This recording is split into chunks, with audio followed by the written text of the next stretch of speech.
Hi you guys, it's April with Hair 101 and today I am here to do a super exciting, fun Q&A with you. I am going to be taking questions from Facebook and Instagram.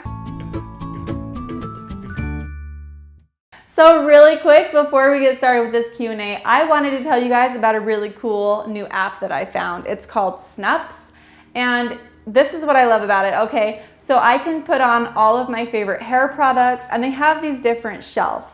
So you create like a shelf and you can put like a hair product that you love, and then I can put like several things you can do with that hair product and pictures.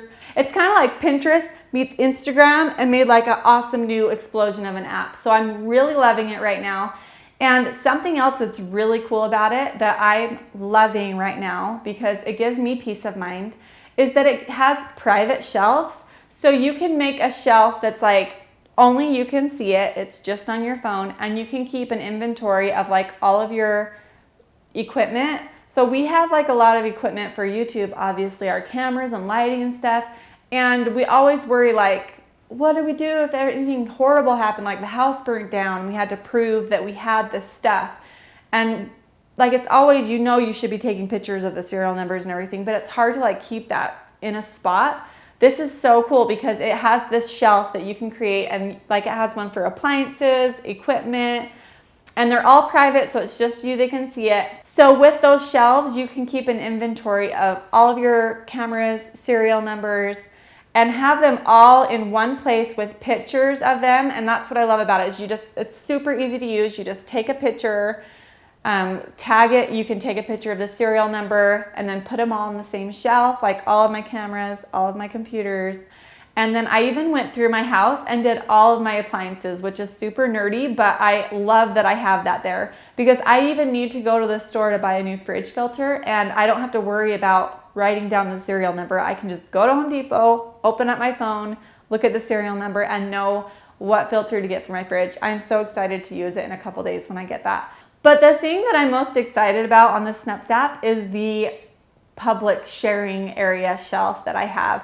So I'm able to put all of my before and after pictures, hair inspiration, just fun pictures of haircuts that I've done, whatever. Hair is the name of that shelf that I put out there.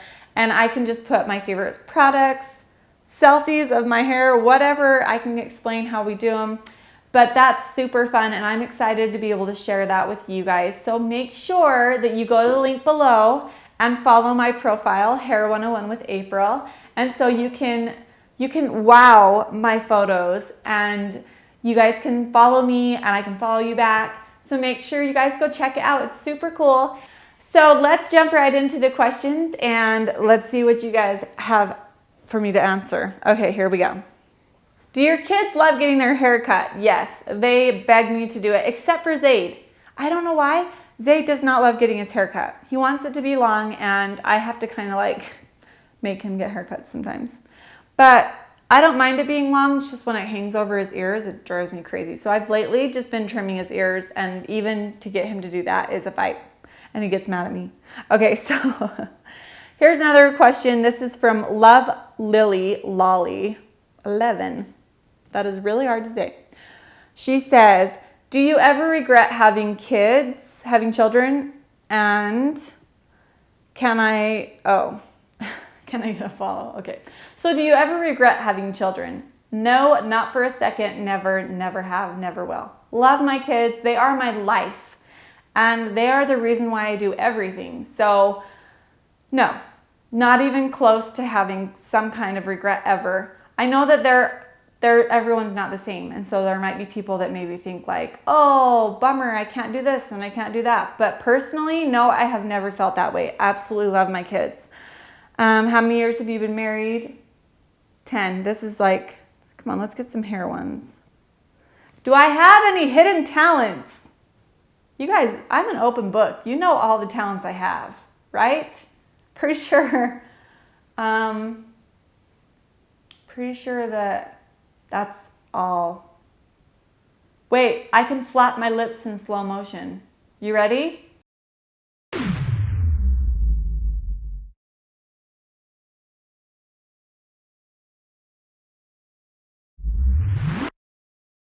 Yeah, so I hope you enjoyed that hidden talent. If not, sorry, please don't unsubscribe.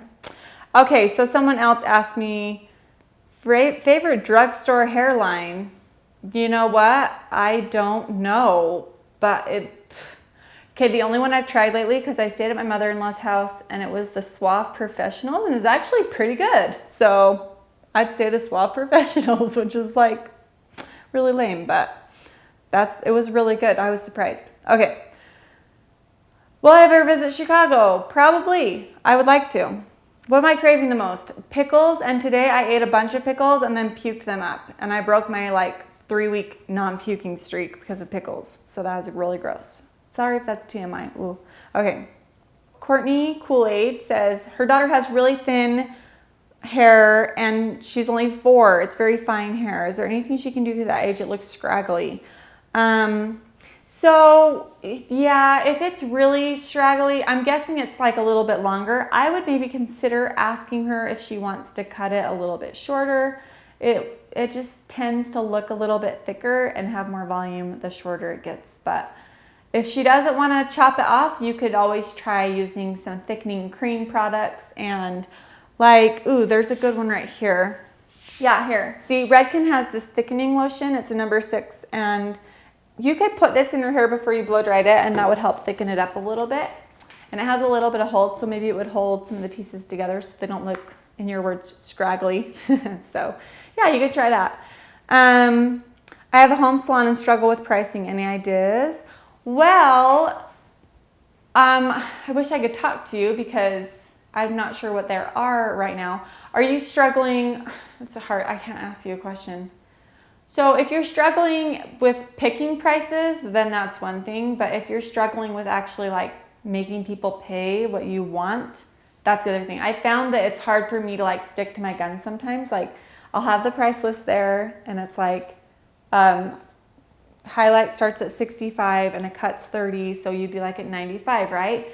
And then if they add like every color that they add, it's like $15. And then if we do a whole head, it's more. So then it adds up pretty quick. And then at the end, you're kind of just like, oh, like 90 bucks, we're good. So if that's what you're talking about, then you need to just, what would help you is having a full-on conversation and consultation before you actually even start working on the hair, and maybe even over the phone, have a consultation and say, this is my pricing. If we do this, it's this much, this is this much. So here's the range in quote that I could give you over the phone. Once you get in here, I could tell you a little bit better. But then they don't have sticker shock once they get there.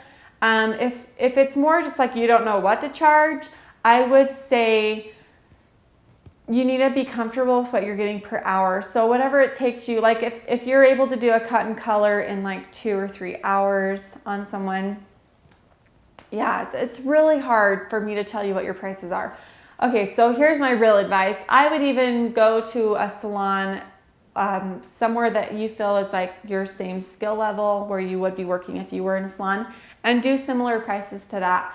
No, I don't think you should lower your prices because you work at home, because you still are fronting a lot of those costs, your water bill, your electricity, the space in your home to actually, you built this. Like, people are just like, oh, you work at home, so you should charge less. No, it cost me like $12,000 to make this space into what it is now so that I can do hair. And I had to have all the business licenses and the inspections from the health department. It's not easier as far as like all of the bills go to work at home. It's just a little bit more convenient. It's a lot more convenient for if you have kids or want to be doing stuff at home while you're waiting in between appointments or for someone to process and whatever. So I don't think that you should like cut yourself short because you're a in-home salon. You need to just be charging what you would be charging if you were at a salon. So hopefully that helps. Am I happy I'm having a girl? Yes, I'm so happy. Of course, if you asked me if I was having a boy, if I was happy as having a boy, I'd be just as happy. But I am very excited since I just had a boy and I had all of his stuff out. I'm excited to pull out all the girl stuff, and that is going to be really fun because the frilly little pink stuff, it makes me really excited. Tips for creating a good business. Love your family and happy for you having a little girl. Okay. So the last tip I just gave you about dealing fairly and being honest, those are going to be the most important things for business, because people know, they can tell if they're getting scammed or pushed around or Like, you just need to be honest, upfront, honest and fair. That is going to be a huge thing with business. I think so many places out there are just trying to like figure out how they can get the most out of their time or whatever, and they kind of forget the client. And we're here for the clients. I think that could go for any business, no matter what you're into. You need to be doing it because you love it and you want to help people. And so as long as you have a good like place in your heart where you're starting, and then honest and fair, you'll succeed. And of course you need to be financially smart with everything too. Another good piece of advice would be like, don't feel like you have to have everything right at once. You can just start, you can start any business pretty basically, pretty basic. You can build the business as you go. I think a lot of people feel like they can't be a business owner because they just feel like, oh, I'd have to have like $20,000 right out the door. Well, not necessarily. I know a lot of people that have just started with getting some business cards and then spreading some word of mouth, getting one job here and there, and kind of buying the things for that job as they go. So it depends on what kind of business you're kind of going with. But above all, being honest and fair, I think, is my best advice for you. How do I decide on a color line to use? Is it better to stick with one? You have so many good questions. I think I'm asking all of yours, Courtney. Or Courty Swarty Fred? What your name? Okay, you're cute though. So Courty's Warty Fred. Okay, I don't know. So how do you decide on a color line to use? I started out with Matrix So Color, and I was never really thrilled with the vibrancy, and I don't know, I'm sure a lot of people use it and love it, but I kind of started out at booth rent, and I got that because everyone else in the salon had it, and they were all like, oh yeah, it's great, we can trade color. Like if you're out of a 6N, you can just borrow a 6N and we can like buy it back later. So I kind of did it just because everyone there was doing it. And then as I got into it a little bit, I was like, I don't know if I love it. And so a Redken rep came in one day, and yeah, I just started using Redken like several years ago, and I was like thrilled with the color quality and the color products and the versatility of lines. I don't think that you can stick with one line. Like even in Redken, they have like 6 or 7 different lines of their color. I think that it's important to have a couple different ones, but I like staying with the same brand. But I also have a couple different brands that I really like. Like I've been liking to use the Pravana Vivids lately, and I really like using the Blazing, the Scruples Blazing, and the Shadow Lights. They're great color lines. So no, I don't think you have to stay with one. And I think it's actually really great to be able to branch out and try other color lines and find ones that you love. You don't have to stick with the same ones.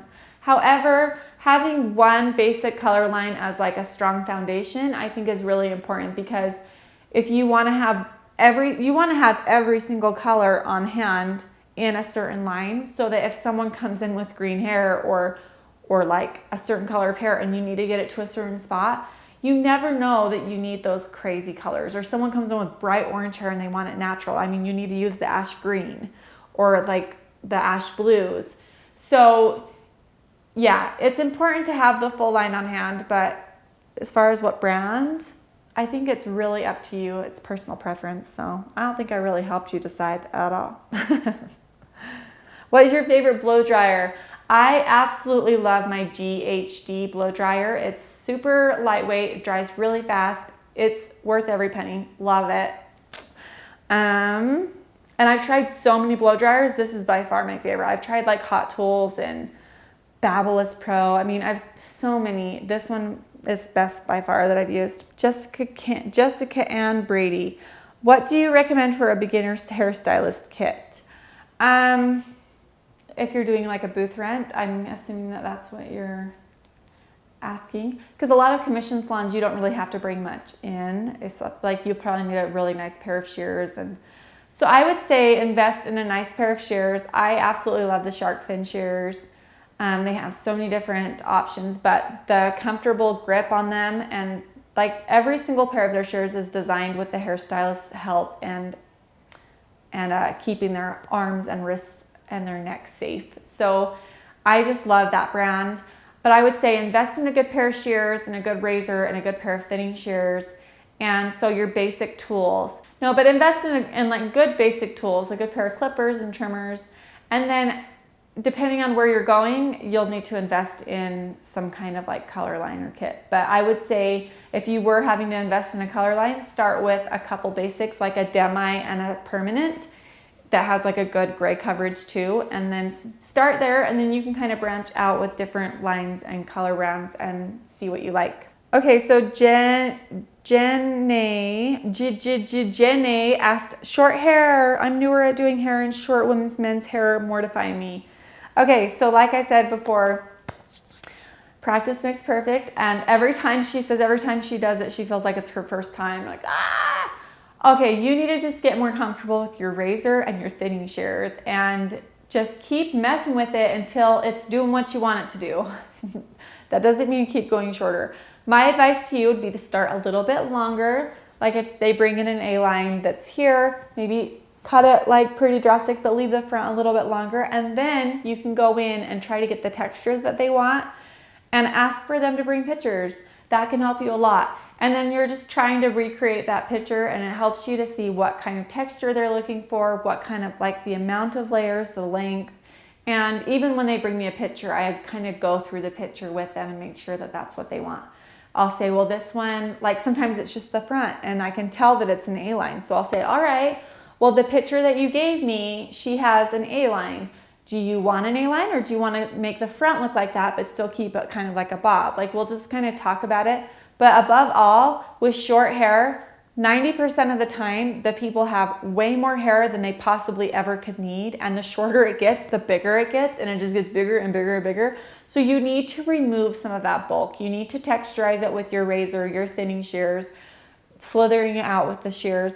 You need to create that texture, and the more the merrier, as long as you're not cutting it to where it's like all short.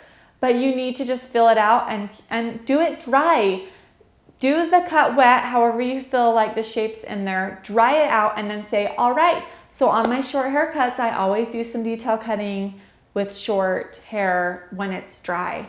So I'm gonna do that right now. And the people will always be like, oh yeah, go for it.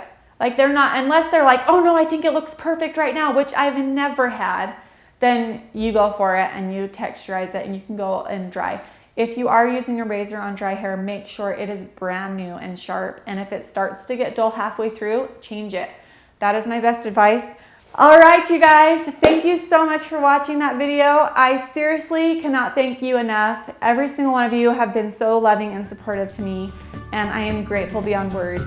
So don't forget to check out the Snaps app, and make sure you guys subscribe to both of our channels, Hair 101 with April and April's Life. And if you would like, follow me on all of the social media below.